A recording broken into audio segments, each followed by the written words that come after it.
How do you think the asset management industry has evolved since the start of the financial crisis in 2008? Well, asset management basically is a set of products that mark to market and have certain levels of liquidity. And the crisis in 2008 produced a result of people understanding or realizing that those characteristics were not really there, and as a result they got very scared and wanted to get out.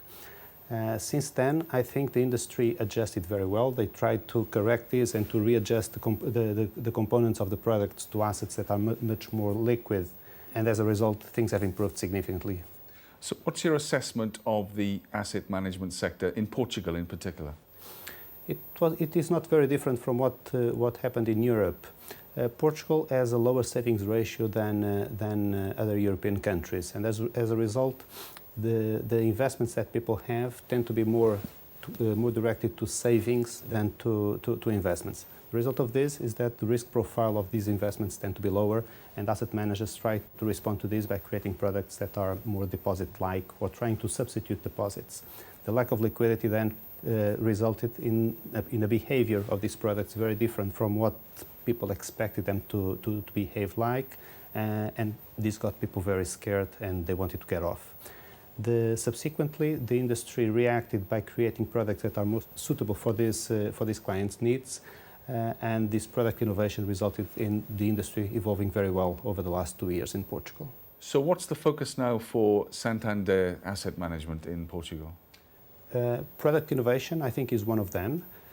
Number two, making sure that the products have the characteristics in terms of liquidity and transparency that clients require, and customer service in the sense of making sure that the distribution networks have the information necessary and sufficient to provide clients with the answers to the questions they may have regarding their investments. And on the subject of clients, what's the best way to consolidate trust with clients and attract new business?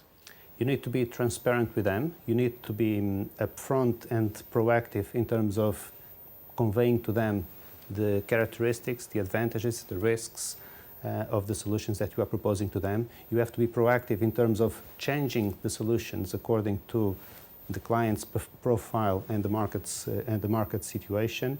I would say that these are probably the most important issues at the moment. And of course, leadership is key in difficult times. What's been the approach at Santander? Indeed. I think that you need to have some centralization of the decision-making process, and you need to be able to tell people exactly what needs to be done, how and when it needs to be done. Creativity very often is better left to periods of time when the situation is calmer and people can expand and give rise to their creativity.